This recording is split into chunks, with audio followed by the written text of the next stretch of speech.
Yeah, so these are string hoppers, guys. You know, they're something unique to Sri Lanka.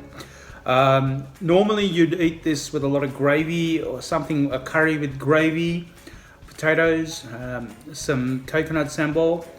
I'm eating it with a prawn curry and an okra stir fry that my partner's made up. So, bon appetit. Try it out. Look, you can buy these packets already pre-made at the Asian, Sri Lankan Asian shops. They're only $5 and you get 50 string hoppers for $5. Make your own curry, pretty good value. You get 25, I've been told, not 50.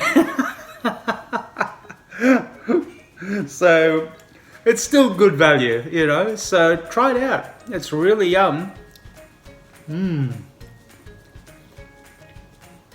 String hoppers are nice, but that bloody prawn curry is awesome. I love seafood.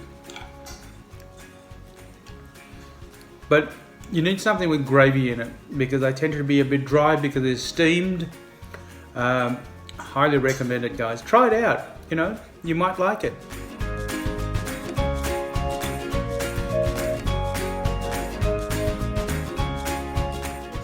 Really, really tasty. Till next time. Ciao for now.